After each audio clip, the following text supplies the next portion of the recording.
ఓం నమ శివాయ శ్రీమాత్రే నమ.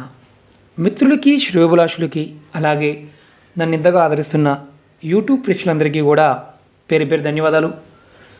మిత్రులారా, చాలామంది మిత్రులు ఈ మధ్య కాలంలో మెయిల్స్లోను కామెంట్స్లోను మాకు కుటుంబ సభ్యుల మధ్య గొడవలు తగ్గడానికి, అలాగే భార్యాభర్తలు అన్యోన్యతగా ఉండడానికి, అంటే ప్రేమానురాగాలు కలగడానికి ఇంట్లో చేసుకోగలిగే పరిహారం ఏదన్నా ఉంటే చెప్పండి, మేము ప్రయత్నం చేస్తాము, తక్కువ ఖర్చుతో అవ్వాలని చాలామంది మిత్రులు అడగడం జరిగింది. వారందరి కోసం ఈ రోజున ఒక అద్భుతమైన శక్తి కలిగిన ఉపాయాన్ని మీకు తెలియజేస్తాను. ఇది ఇంట్లో దొరికే వస్తువులతో చేసుకోవచ్చు. ఇది ఆడవారైనా మగవారైనా చేసుకోవచ్చు. ఈ ఉపాయం చేయటం వల్ల మనకి భార్యాభర్తల మధ్య అన్యోన్యత పెరుగుతుంది. అలాగే గ్రహాల్లో శుక్రుడి యొక్క సానుకూలత, అంటే జాతకరీత్యా శుక్రుడు కనుక శుభ ఫలితాలను ఇవ్వకపోవడం వల్ల కలిగే ఫలితాల నుంచి కూడా రక్షణ కలుగుతుంది. అలాగే ఈ ఉపాయాన్ని ఆచరించడం వల్ల ఎవరికైనా సరే అమ్మవారి యొక్క కృప, అంటే జాతకంలో కాస్త గ్రహాల యొక్క అనుకూలత, అంటే రాహుకేతువుల యొక్క అనుకూలత లేకపోయినా ఈ ఉపాయం చేయడం వల్ల ఆ అనుకూలత కూడా పెరుగుతుంది. ఈ ఉపాయానికి కావాల్సిన పదార్థాలు మీ ముందున్నాయి. ఎలా చేయాలి, ఏ విధంగా చేయాలి తెలియజేస్తాను.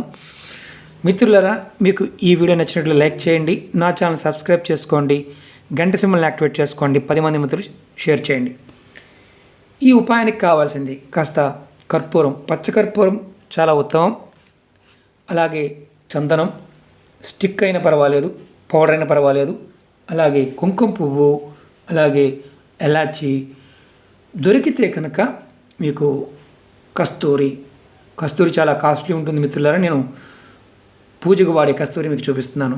ఈ ఉపాయానికి కావాల్సిన వస్తువులు ఏం చేయాలి, ఎలా చేయాలి. అలాగే పన్నీర్ కానీ రోజ్ వాటర్ కానీ ఈ ఉపాయానికి కావాల్సిన పదార్థాలు. మీరు ఎవరైనా సరే భార్యాభర్తల మధ్య సరైన సంబంధాలు లేకపోతే, అంటే ఇంట్లో ఉండి ఎప్పుడు మానసికమైన సమస్యల ద్వారా, లేకపోతే ఎవరో ఏదో ఒక చెప్పిన విషయం మీద గొడవ పడుతూ ఉన్నప్పుడు, మీరు ఆడవారైనా మగవారైనా సరే, అటు ఆడవారి నుంచి ఇటు మగవారి నుంచి ఎవరైనా సరే మీ ఇంట్లో ఈ వస్తువులు దొరికితే, మీరు స్నానం చేసే నీళ్ళల్లో శుక్రవారం నాడు, అంటే ఒక శుక్రవారం నాడు ఉదయం కానీ సాయంత్రం కానీ మీరు స్నానం చేసేటప్పుడు శుక్రవారం నాడు మాత్రమే కొంచెం కర్పూరాన్ని, కొద్దిగా, ఎక్కువ కూడా కాదు, ఇంత కర్పూరాన్ని, ముద్ద కర్పూరం కావచ్చు, పచ్చ కర్పూరం కావచ్చు, కొద్దిగా కర్పూరాన్ని, కొద్దిగా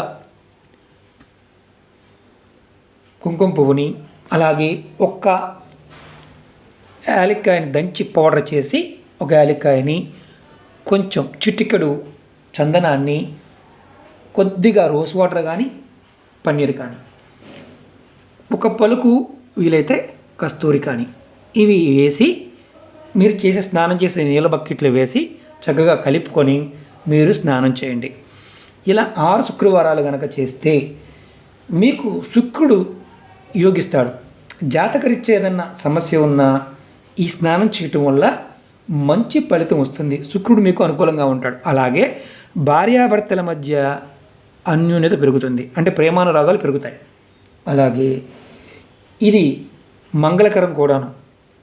శుక్రదశలో శుక్రుడు నీచంగా ఉన్న, శుక్రుడు అంతర్దశలో శుక్రుడు అంటే అనుకూలంగా లేకపోయినా, మిగతా గ్రహస్థితుల్లో కూడా శుక్రుడు అనుకూలంగా లేకపోయినా మీకు శుక్రుడు వల్ల కలిగే నష్టాల నుంచి రక్షణ కలుగుతుంది.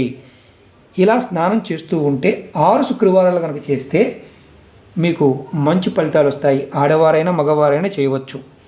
ఆడవారికి మధ్యలో నెలసరి అడ్డం వచ్చిందనుకోండి శుక్రవారం నాడు, నెక్స్ట్ శుక్రవారానికి పోస్ట్ పోన్ చేసుకోవచ్చు. అలాగే చక్కగా స్నానం చేసిన తర్వాత మీరు అమ్మవారి ముందు ఆవు నేతితో దీపం పెట్టండి. ఆవు నెయ్యి దొరకట్లేదండి, మాకు దొరకలేదనుకునేవారు ఎవరైనా సరే కొబ్బరి నూనెతో దీపం పెట్టండి అమ్మవారి ముందు, అమ్మవారి పట్టం ముందు, శుక్రవారం ఉదయం పూట కానీ సాయంత్రం పూట కానీ. ఇలా ఒక పూట చేస్తే చాలు, 2 పూట చేయాల్సిన అవసరం లేదు, ఒక పూట చేస్తే చాలు. ఇలా చేయటం వల్ల మీకు మంచి ఫలితాలు రావడానికి అవకాశం ఉంటుంది. మీకు భార్యాభర్తల మధ్య అన్యోన్యత పెరుగుతుంది, ఒకరికొకరు ప్రేమగా ఉంటారు. అలాగే జాతకంలో ఉన్న శుక్రుడి యొక్క నీచం ఏదన్నా ఉన్నా అంటే శుక్రుడి వల్ల ఏదన్నా ఇబ్బంది ఉన్నా ఆ ఇబ్బంది తొలగుతుంది. ఇది ప్రయత్నపూర్వకంగా చేయండి. మరి ఈ వస్తువులు దొరకకపోతే ఏంటి పరిస్థితి? అన్నీ దొరకలేదనుకోండి, మీకు చందనంతోనూ, పచ్చకర్పూరంతోనూ, కస్తూరితోనూ, ఎలాచీతో చేయండి. అలాగే రోజ్ వాటర్ అయితే ఒక డ్రాప్ వేసుకోండి చాలు, ఎక్కువ కాదు, ఒక్క డ్రాప్. లేదంటే మీకు పన్నీరు దొరికినా ఒక డ్రాప్ వేసుకోండి. ఇంట్లో అందరి దగ్గర ఉంటాయి కాబట్టి ప్రయత్నం చేయండి, మంచి ఫలితాలు రావడానికి అవకాశం ఉంటుంది. మిత్రులారా, మీకు ఈ వీడియో నచ్చినట్టు లైక్ చేయండి, నా ఛానల్ సబ్స్క్రైబ్ చేసుకోండి, గంట సింబల్ని యాక్టివేట్ చేసుకోండి, 10 మంది మిత్రులు షేర్ చేయండి. ఓం నమః శివాయ, శ్రీమాత్రే నమః.